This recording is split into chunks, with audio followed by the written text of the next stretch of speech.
Nous sommes prêts pour une autre aventure riche en découvertes archéologiques stupéfiantes et espérons que vous l'êtes également.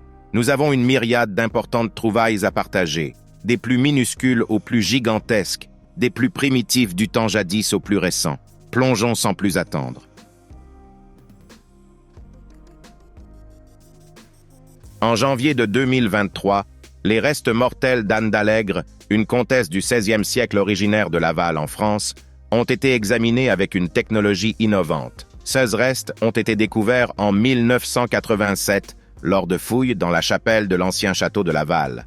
Mais un détail crucial avait été négligé à l'époque. Les dents de la comtesse étaient maintenues en place à l'aide de fils d'or. C'est un autre aspect intrigant de l'inhumation de la comtesse, déjà bien connu des historiens et des archéologues pour avoir été enterrée dans un cercueil de plomb à l'intérieur d'un sarcophage en bois avec un cœur humain dans un minuscule reliquaire de plomb posé sur le sarcophage extérieur. Personne ne sait à qui appartient le cœur. Il n'y a aucune inscription, ni autre matériel identifiable. Ces restes ont été embaumés par une personne possédant une expertise particulière. Bien qu'il soit possible que le fil d'or ait été utilisé pour maintenir ses dents en place après sa mort, les experts jugent cette hypothèse improbable.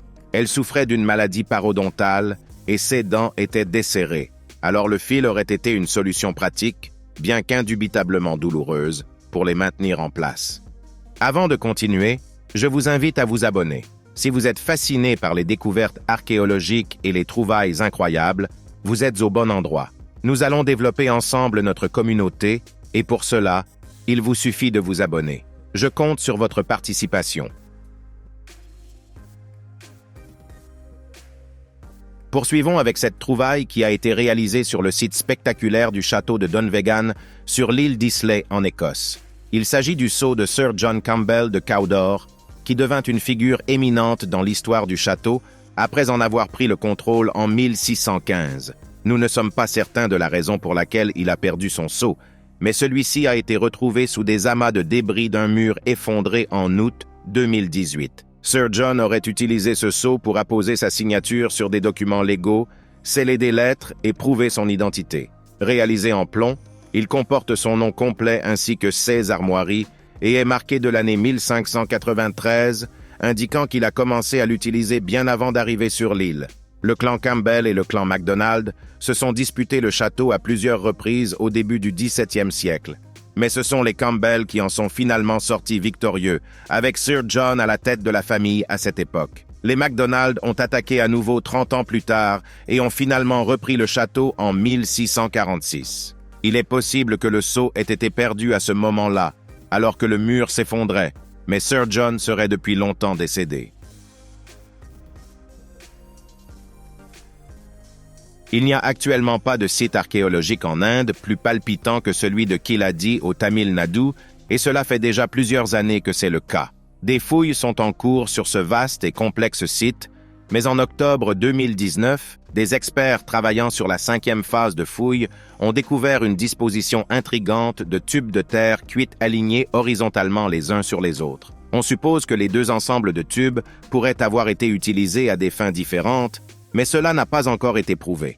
Il y a en tout 10 tubes de terre cuite, l'ensemble inférieur formant une tuyauterie cohésive qui aurait pu être utilisée pour transporter de l'eau protégée. Autrement dit, il se pourrait que nous soyons en train de regarder une canalisation spécifiquement conçue pour de l'eau sacrée. Les tubes se terminent par des plaques en forme de couvercle percé, qui étaient peut-être destinées à empêcher les reptiles ou d'autres créatures de pénétrer dans les bâtiments par les tuyaux. Kiladi continue de fournir des artefacts fascinants depuis cette découverte de 2019, dont une collection d'anciennes dagues. On pense que le site date d'environ 2600 ans et continuera d'être fouillé pendant au moins une décennie supplémentaire. Voici une autre découverte de janvier 2023. Durant ce mois, des archéologues en Israël ont découvert les restes d'un fossé asséché il y a 1000 ans. Dans ce fossé aride, ils ont trouvé une empreinte humaine. La découverte a été faite lors de l'excavation de la rue Sultan Suleiman à Jérusalem.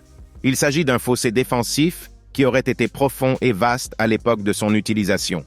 Il mesure environ 9 mètres de large et a été taillé directement dans le roc. Le but du fossé aurait été d'entourer les anciens remparts de la ville, offrant ainsi à la vieille Jérusalem une couche de protection supplémentaire contre toute armée envahissante éventuelle. Les défenses ont été au moins partiellement couronnées de succès. Les archives indiquent qu'il a fallu 5 semaines entières aux croisés pour traverser le fossé lorsqu'ils ont attaqué Jérusalem pendant la première croisade en 1099. L'empreinte de la main est étrange car elle est très délibérée. Comme nous l'avons déjà dit, le fossé a été creusé dans le roc massif. Il s'agit donc d'une gravure d'une empreinte de main, plutôt que d'une empreinte faite en pressant une main dans de la boue douce ou de la pierre tendre. A-t-elle une signification symbolique? Si oui, quelle pourrait-elle être? Aït Ben Haddou au Maroc ressemble à une immense agglomération et devrait être grouillante de vie. En réalité, seules 5 familles y vivent. Cette cité fortifiée est dominée par d'énormes casbahs, mais ses murs s'effritent. Presque tous ceux qui y ont autrefois vécu se sont depuis longtemps déplacés vers des villes et des bourgades plus modernes de l'autre côté du fleuve. Mais il reste une poignée de robustes qui vivent là, menant une vie rustique. L'agglomération est en déclin depuis longtemps. Même dans les années 1940, seules 90 familles y vivaient. Personne n'est tout à fait sûr de quand Aït Ben Haddou a été créé, mais d'après le style de l'architecture employé dans sa construction, il est probable qu'elle soit le fruit du XVIIe siècle. Il y a à l'intérieur de ces murs des cimetières distincts pour les musulmans et les juifs, ainsi qu'une mosquée, une place publique et de nombreuses habitations. À son apogée, c'était une étape importante de la caravane entre Marrakech et le Sahara. Aït Ben Haddou, qui sera probablement complètement abandonné avant les années 2050, est un site du patrimoine mondial de l'UNESCO depuis 1987. Si vous étiez en Irak il y a 5000 ans et que vous désiriez une boisson alcoolisée, il n'y avait qu'un seul endroit où aller, la taverne de Guirsou, là où se trouve aujourd'hui la ville moderne d'Al-Chatra. Des archéologues ont découvert la taverne en janvier 2023 et ont été étonnés de constater qu'elle est encore approvisionnée en nourriture. La taverne aurait été idéale pour des rassemblements sociaux. Elle dispose de nombreux bancs et récipients de stockage, ainsi que d'une sorte de réfrigérateur en argile connu sous le nom de zir, ainsi que d'un four. En somme, elle possédait tout ce qu'il fallait pour préparer et stocker la nourriture et les boissons de l'époque. Vous n'auriez cependant pas voulu la visiter par mauvais temps, car c'était un lieu en plein air. À l'époque où la taverne était en activité, Guirsou faisait partie d'un ancien royaume appelé Lagash, qui comprenait également Ninguirsou et Lagash lui-même. Des sites comme celui-ci contribuent à élargir notre compréhension des peuples qui vivaient en Mésopotamie il y a toutes ces années, parmi les premiers au monde à construire des établissements permanents et à développer le langage et la culture. Des milliers de personnes ont adoré entre les murs de la cathédrale Saint-Bavon à Gand, en Belgique, au fil des ans. Jusqu'en février 2020, aucune de ces personnes n'avait la moindre idée de la proximité de l'une des réalisations de construction les plus macabres que nous ayons jamais rencontrées. Cela a été confirmé par des archéologues qui fouillaient une partie de la cathédrale avant la construction d'un nouveau centre d'accueil. Il y a une chambre secrète en dessous, avec 9 murs faits d'os humains. Ils sont déconcertés quant à la façon dont ils y sont arrivés ou pourquoi ils ont été construits. On soupçonne qu'ils étaient destinés à devenir une sorte d'équivalent belge des célèbres catacombes sous Paris, mais ont été abandonnés au début du processus de construction. On suppose qu'il s'agissait d'un moyen de gérer un surplus de restes humains, alors que les cimetières de la ville devenaient de plus en plus encombrés, nécessitant l'enlèvement des vieux corps pour faire place aux nouveaux. Ce sont les os de ces vieux corps, principalement des os de jambes pour être précis, qui constituent ces murs macabres. Les os datent presque exclusivement du XVe siècle, mais les murs ne semblent pas avoir été construits avant le XVIIe. Bien que certains puissent frissonner à cette pratique, elle était probablement considérée comme plus respectueuse que de jeter les vieux os. Nous pensions autrefois que les Néandertaliens étaient des êtres basiques, à peine plus sophistiqués que les singes. Ces dernières années, nous avons dû réviser cette opinion. Il est désormais clair que les Néandertaliens étaient capables de pensée symbolique. Depuis janvier 2023, nous savons qu'ils conservaient parfois les crânes des animaux qu'ils chassaient comme trophées. Les derniers Néandertaliens auraient disparu en Eurasie il y a 40 000 ans. bien que certains aient pu survivre au-delà de cette date. Cette nouvelle conclusion sur leur collecte de crânes en guise de trophée provient du grand nombre de crânes d'herbivores retrouvés dans d'anciennes grottes et territoires néandertaliens, notamment dans la vallée de la Zoya en Espagne, non loin de Madrid. Les crânes proviennent de cerfs rouges, d'aurochs, de bisons et même de rhinocéros de steppe. Dans chaque cas, leurs mâchoires et leurs cerveaux ont été retirés. Les cerveaux ont probablement été consommés, après quoi les restes du crâne ont été exposés à l'intérieur de la grotte. En se basant sur l'âge des crânes, il semble que cette pratique a été maintenue pendant plusieurs générations, devenant peut-être une tradition transmise. Vous ne vous êtes probablement jamais posé la question de quel est le plus ancien soulier de Norvège, mais nous sommes heureux de répondre à cette question pour vous. C'est le soulier de Jotunheimen, qui a été trouvé en août 2006 dans les montagnes de Jotunheimen, d'où son nom. C'est une chaussure en cuir de conception traditionnelle, mais il a fallu un certain temps pour comprendre son importance. Lorsqu'elle a été trouvée, elle a été incorrectement estimée à environ 1000 ans. Quelques années après la découverte, des tests ont été effectués sur la chaussure qui ont confirmé qu'elle avait au moins 3000 ans. L'estimation actuelle est de 3800 ans, mais qui peut dire si elle ne sera pas repoussée encore plus loin à mesure que la technologie s'améliore et que des datations plus précises deviennent possibles. Même si elle a 3000 ans, c'est toujours le plus ancien vêtement survivant jamais trouvé en Scandinavie.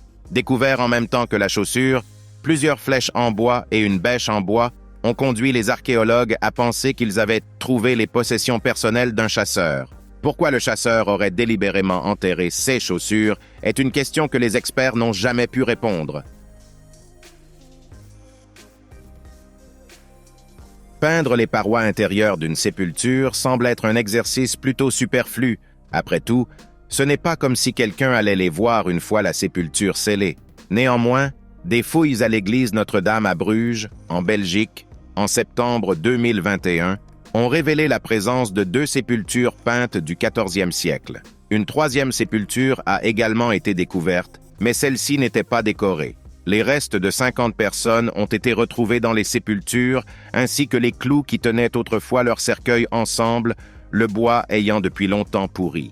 La plus richement décorée des sépultures est couverte de fresques, dont la plupart représentent des anges et des scènes de la Bible, y compris une version vivement sanglante du calvaire. La scène de la crucifixion apparaît également dans la seconde sépulture, cette fois montrant le Christ en croix flanqué de Marie et Joseph. La qualité et l'étendue du travail sont impressionnantes, compte tenu du fait qu'à l'époque où ces sépultures étaient refaites, les lois religieuses stipulaient que les gens devaient être enterrés dans les 24 heures suivant leur décès. Une station de pompage souterraine est en construction sur le site de la découverte, donc les sépultures seront enlevées dans leur intégralité et emmenées au musée. Le gigantesque navire de pierre viking de Jelling n'est pas littéralement un navire fait de pierre, mais il est composé de pierre et ressemble à un navire. Le monument en forme de navire se trouve sous 2 énormes tumulus créés par le légendaire chef viking Harald à la Den Bleue à Jelling, au Danemark, au milieu du Xe siècle. Des sépultures en navire de pierre comme celle-ci sont une coutume funéraire uniquement scandinave et sont censées symboliser ou faciliter le voyage des morts du plan des vivants à l'au-delà. Harald a fait construire le navire de pierre sur un tumulus funéraire de l'âge du bronze existant et l'a dédié à son père Gorm l'Ancien. Gorm était aussi son prédécesseur en tant que souverain du Danemark. Le monument que son fils a construit mesure plus de 300 mètres de long et contient plus de 350 monolithes distincts. Les tumulus préexistants servaient de centre au navire. Il y a une inscription runique sur le site qui, traduite en français, se lit comme suit: « Le roi Harald a fait ce monument en mémoire de son père Gorm et de sa mère Thyra. Ce même Harald qui a conquis pour lui-même le Danemark et la Norvège et a fait des Danois des chrétiens. » Le trésor caché de la mer est l'une des grandes collections de trésors de l'histoire. C'est la plus grande et la plus précieuse collection de bijoux vikings jamais découverte en Allemagne, et elle a été trouvée sur la minuscule île de Edensee en 1873. On pense qu'elle a été fabriquée au cours du Xe siècle et aurait même pu appartenir à la famille d'Harald à la Den Bleue, le légendaire roi danois que nous avons mentionné il y a quelques instants. Perdre cette collection de trésors a dû être un coup dur pour la famille, et la perte semble s'être produite en mer. Elle n'a été trouvée que lorsqu'elle a été échouée sur la plage de Neuendorf après une tempête, où elle a été récupérée par des pêcheurs locaux. Outre son importance d'un point de vue historique, la collection est également notable parce qu'elle contient certains des plus beaux exemples d'orfèvrerie scandinave ancienne. Alors que l'histoire a souvent considéré les Vikings comme des sauvages violents et pillards, l'existence de trésors comme ceux-ci nous rappelle qu'ils étaient également des artisans très capables et jouissaient d'une vie culturelle riche. Ils ont peut-être conquis et pillé, mais ils ont aussi fabriqué et échangé. Les 16 articles qui composent le trésor sont maintenant exposés au Musée d'histoire culturelle de Stralsund. Rejoignez notre communauté en vous abonnant à la chaîne et en activant les notifications pour rester constamment informé de nouveaux contenus. Votre présence est grandement appréciée. Nous attendons avec impatience notre prochaine rencontre.